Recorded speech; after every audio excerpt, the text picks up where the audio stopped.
This is my girlfriend. She knows nothing about Warhammer. I know some things about Warhammer. So we thought it would be fun to make a video where we sit down and learn about the grimdark world of 40k. I initially thought it would be really funny to accurately recreate the Horus Heresy in The Sims. It didn't go well. Well, Vulcan's on fire. The prophecy is complete. The moment the Emperor left is when this happened. Man, there's a fucking lake outside. He's fine. Anyway, I thought long and hard about something simple and easy to go through with somebody who knows nothing about the setting. Something with no background lore required or anything like that. So I thought to myself, why not start at the beginning and talk about one of my favorite factions, the Necrons, my precious, funny little skeleton men. I'm bound to miss some details or might even be completely wrong on some things, so if you'd like, you can read some Necron books yourself. I highly recommend the Infinite and the Divine and the Twice Dead King books. Also, if you want to see more stuff like this, consider supporting me on Patreon. Okay, without further ado, let's get into it. What do you think is more depressing, Warhammer or Attack on Titan? Oh. Warhammer. AOT, there's like an underlying theme of hope. I know. Are you ready for this? I guess I'm ready for this. I think I'm ready for this. Okay. How about you introduce yourself a bit? What do you do? What's going on? Hello. I'm Kari. I am a voice actress. I make voices. What do you know about Warhammer? Violence and armor and Yeah, there's the a lot warp of that. is important. And the Emperor and Magnus did nothing wrong. Okay, so you know the base of what most Warhammer fans who claim that they know a lot about Warhammer say? I think that the people who look like Egyptian mummies are also called the cold ones. We'll get into that. So There's also Big Titty Eldar Girlfriend, which is I'm interested in that. okay, well we'll get there. That's a little advanced. That Promises requires a have been bit of made. context. Have you seen the characters I like playing? Yes. That just describes them. Games Workshop, hire me. So today we'll be talking about the Necrons. They are metal skeleton people. Yay. Do you know anything about Necrons? Because you mentioned skeleton mummies just a second ago. I know that they are like a machine people. They're like robots, but they're Okay. not the machinists. They're not people that are replacing themselves with parts. They are. Right. They're not the Mechanicus. No. They They're are not cyborgs. they are androids. metal. So to speak. Yes, they are androids. They used to be actually Terminator ripoffs. Right. Like just blatantly. So let's just start learning about some of them. Learn about Necrons. A long time ago. Sorry.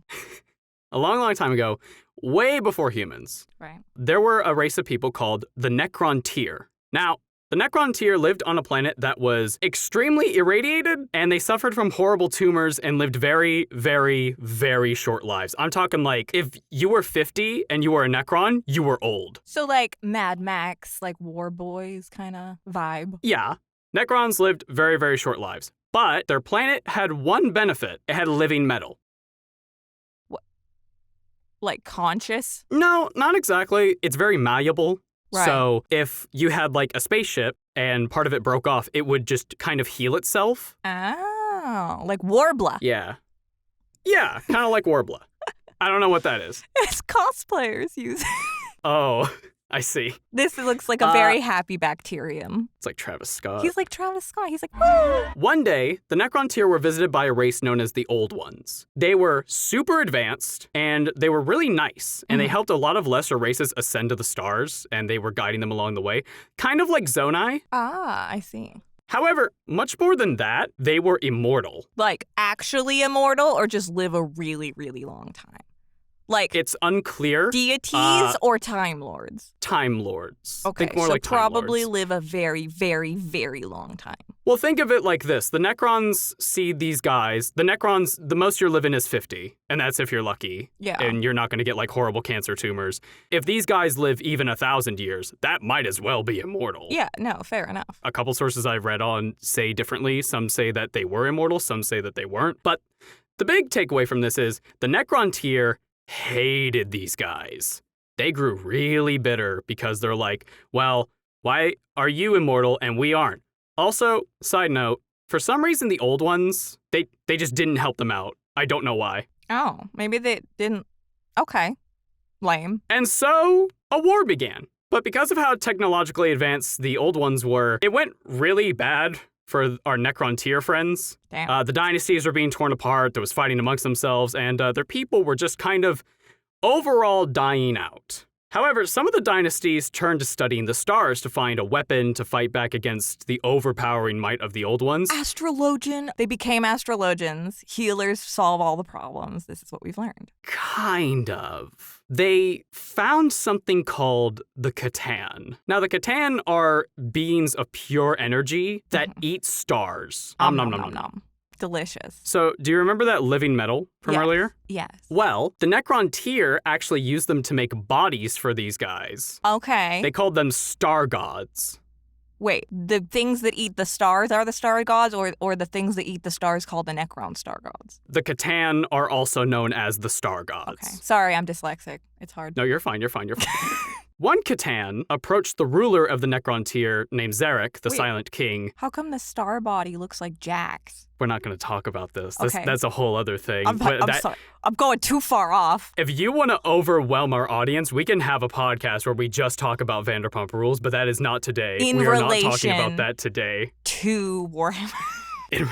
The Interesting implications of Jax. Vanderpump Rules on Warhammer 40k. Sorry, I'll stop. Interesting that you labeled the Catan as Jax. More on that in just a minute. Oh no. So, one Catan approached the ruler of the Necron tier. The ruler was named Zarek, the Silent King. They told him that once upon a time, the Catan fought against the old ones, but they lost. And ever since, they've been hoping that one day they might be able to find some allies and bring them down. And if the Necron tier helped them, anything his people desired. This sounds like it might be too good to be true. This Catan would eventually become known as the Deceiver. Oh, it's like the statue in Hateno Village that takes your damn heart.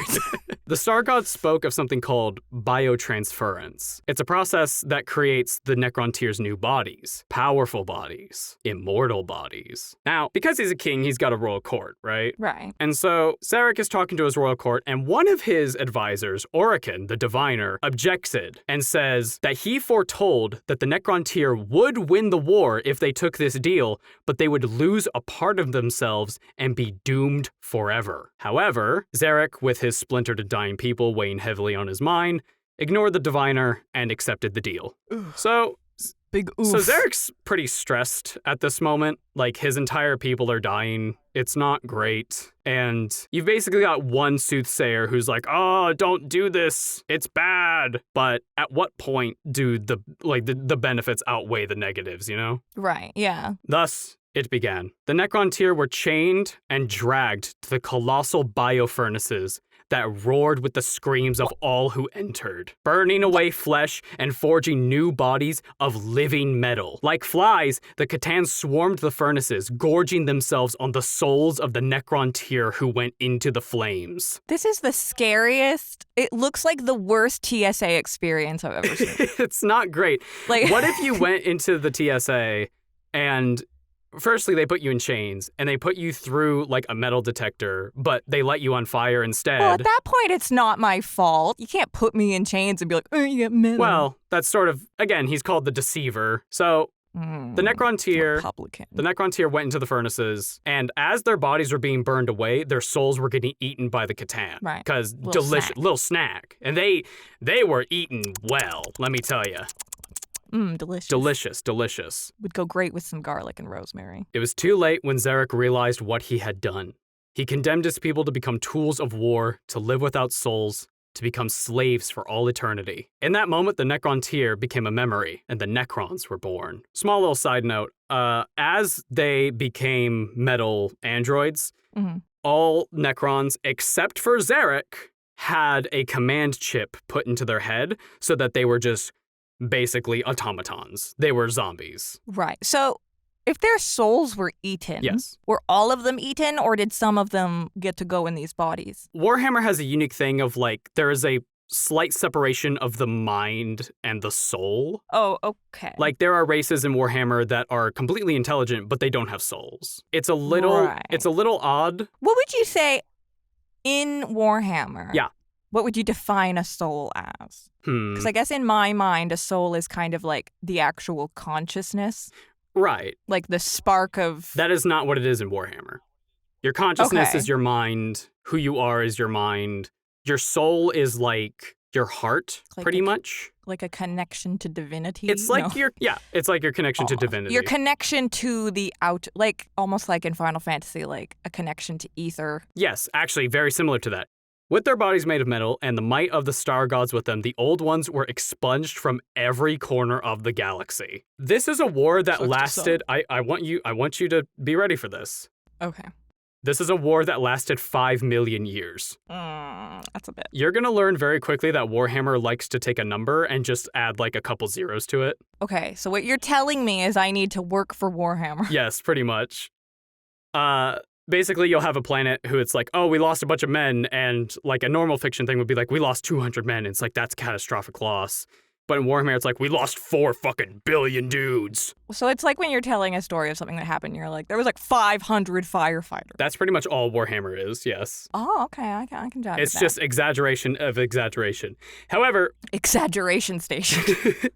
however, what's not exaggerated is that a bunch of planets got destroyed, a bunch of stars got burnt out, and some systems in the Milky Way galaxy just got completely destroyed. So when you say the Milky Way galaxy, this is canonically our universe? Yes, this is our Okay. universe in the 40th millennium. Humans as we know them existed. The tagline for Warhammer 40k is, in the far-flung future, there is only war. Okay, so it's like Star Wars in that comparison sense. Star Wars, but your edgy teenager brother made it. Does that make sense? Trek. No. That's not.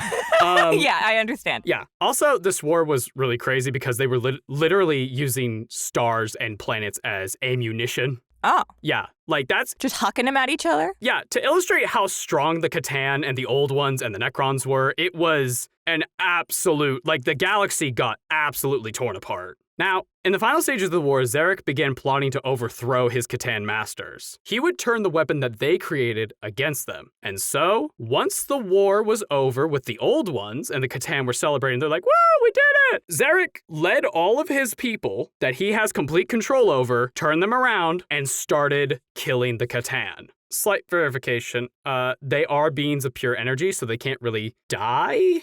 So the Necrons did the next best thing. They cut them into thousands of fragments and then imprisoned them like Pokeballs to be used as tools of war. The Osiris treatment. Yes, actually. Rude. So like on tabletop, you can have like a whole Necron army and then like have a shard of a Catan in your army as well, like enslaved. Could you just like throw down a bunch of pieces of plastic and be like, these are my immortal beings, get fucked? That's actually more of an orc thing, but I think I just described Warhammer. you did. You actually did. So after their victory, Zarek saw the galaxy and his people broken. Like the galaxy, again, completely messed up. Right. So he gave one final order to transform the remaining Necron cities into tombs and for his people to go to sleep. It's like Crystal Tower. Yeah, actually. They were going to give the galaxy some time to heal, and when the time came, the Necrons would rise again and take back the galaxy that was rightfully theirs. And so, all the Necrons went to sleep, waiting to be awakened in the far future. All except one, Zarek, the Silent King. Before they went to sleep, he destroyed all the command protocols. And as penance for betraying his people and making this horrible mistake that turned them into metal androids, he traveled to the very edge of our galaxy and has remained there, alone. So like, do they like, is it like do they dream? Are they conscious of that time? Or is it like I shut off my computer, I turn it back on again the next day and it doesn't? It's like a computer. Okay, so to them it's like blip and it's done. Yeah. Okay. And that's Necrons. That's their whole backstory. Oh, wait, what? That's it. We did it. That's it. So okay, cool. So any questions? Any clarifications? Why? Why? No, I'm just kidding. So what leads to the like reboot? Obviously they all get like turned back on again at some Well, point. Zarek programmed that they would sleep for 60 million years because that's how he estimated, like, that's the time that it would he take. set an alarm. Yeah, he set an alarm for 60 million years. And they all got up on the first alarm. That's really hard to do. Well, some of them woke up before the alarm went off. Whoa. Yeah. So some Overachievers. Necrons have been walking around for a while. There's a character named Trazyn the Infinite who has a whole planet that is a museum, and he's been just kind of going around and collecting things and putting them in his museum. Making my way around, stealing shit, putting it in my fancy house. Yes. Na-na-na. So, Necrons today, Zarek saw a bunch of bug boys at the edge of the galaxy, saw them coming, got really freaked out, came back. Luckily, it's around the time of the Great Awakening, so a bunch of Necrons are starting to wake up. Not all of them are awake, though, yet. If all of them were awake and they were all united under one banner, they would 100% win. Just, they would win the galaxy. So, to kind of make up for that, GW has decided that Necrons just kind of do a lot of civil wars because they're really petty and power hungry. Right. It's like America. They got a lot of firepower, but they're disorganized and angry at each other. Yeah, pretty much. Currently, Zarek is in a civil war with a guy named Imhotep, the Stormlord. I'm sorry, Imhotep? No, Imhotep. Yeah, Imhotep? No. Does he also have, like, walk around looking buff as hell and, like, sucking people? He's pretty buff. Oh, what? He's pretty buff. Is he looking for his, like, girlfriend to put a soul in? He was basically like their best general before they got turned into Necrons. He's never really forgiven the Silent King for doing what he did. So that's why he's like, you're undeserving to be a ruler. I should be the ruler. I'm going to kill you. Right. Monarchy sounds complicated without death. In one of the Necron books, there's a couple scenes where they go to court.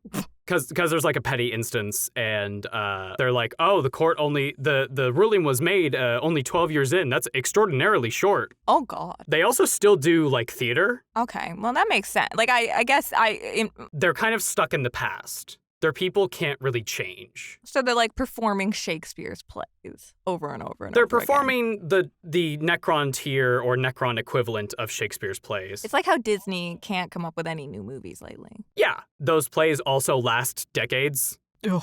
Because people don't need to go to the bathroom. People aren't going to die. Why not make a play that goes on for 800 years? I guess. Isn't the longest play like 3 days long? Something like that. It's like there's like an opera that's like 3 days long. 4, actually. It's called De Ringos des Nibelungen. It's called I Need a Nap. Yeah, that's fair. I completely butchered that name, by the way. No, it's German, right? So German operas are something else. Like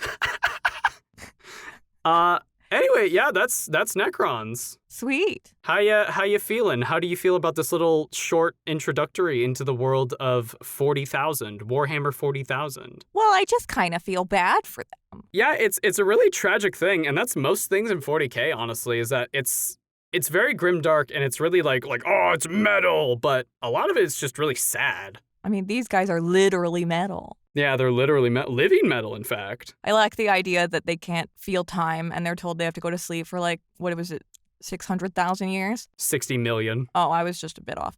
60 million years, but one of them's confused and keeps like sitting up and being like, are we done yet? Are we done yet? That's pretty much Trazen. Are we done yet? And then one of them is like, can you sleep for 5 million years? There was actually a problem where you have to wake them up in a specific way, where sometimes the Necrons would try to they would be like, oh, I'm going to get an army and like conquer the galaxy. And they would wake up their subjects wrong. They would just kind of die. It's me. Yeah. I'm one of these guys. I can't get out of bed. For real. And if I do it wrong, I can't do anything that day. It's called depression. Well. They're depressed. Yeah, they are depressed. They're all depressed. I don't think I want to be a Necron. Like, cool to play, but like, I don't. So who's your favorite Necron? Oh, my favorite Necron? My favorite Necron is a character named Ultix. He's actually the main character in the Twice Dead King books. Ultix? All thinks, no thoughts? No, Ultix. Ultix. Just one word.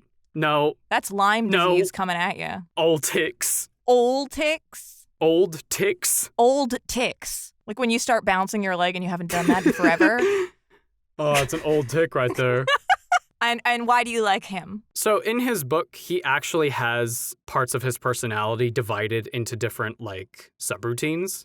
So literally inside of his head, like, his compassion is talking to him. His anger is talking to him. But his anger is, like, literally a growling beast. So he's got a little team. It's like, what's that movie where all the emotions are, like, personified? It's like Inside Out, but Necrons. But terrifying war, skeleton, metal, no more souls. Wait a second. They don't need to, like, use the washroom or eat, right?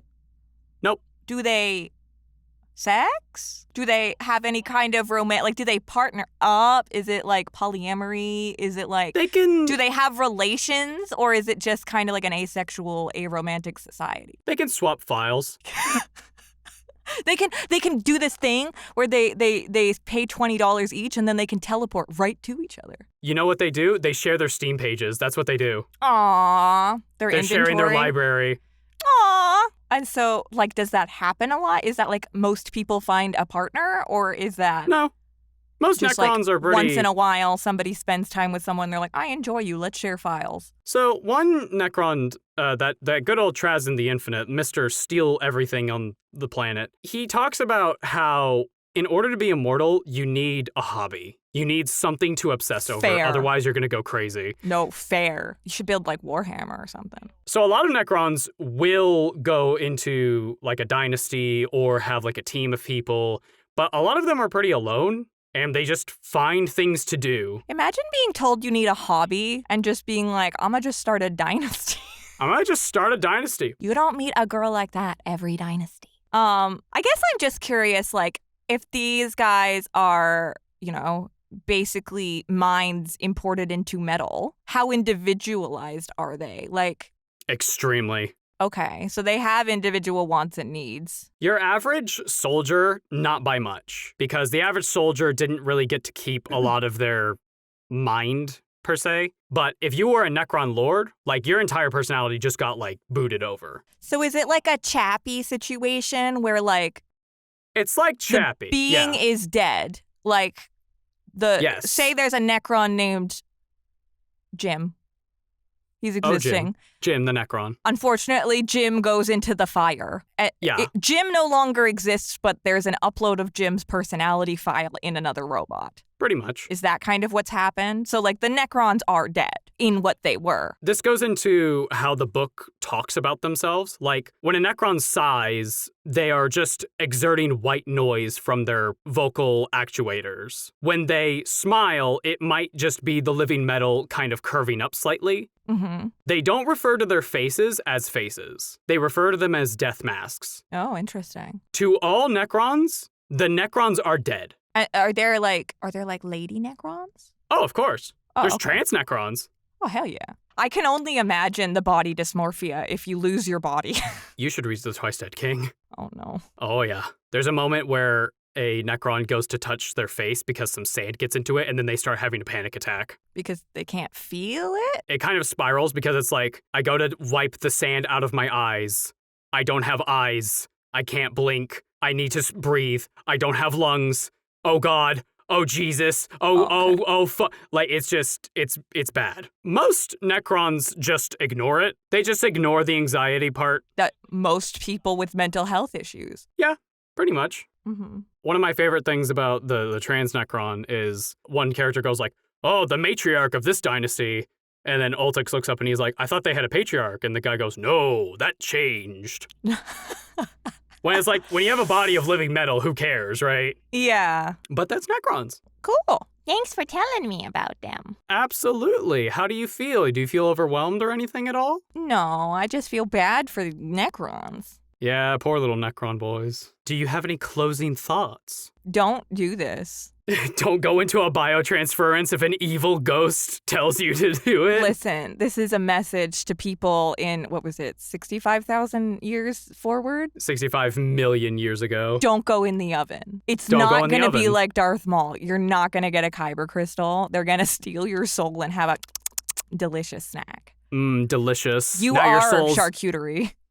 Your soul is mine, idiot. I'm gonna eat it. I'm gonna eat it. And then you can't eat. Oh no, you put me into a Pokeball. Ah! Oh. Kari, I don't know how to end this video. Me neither. So who's the protagonist?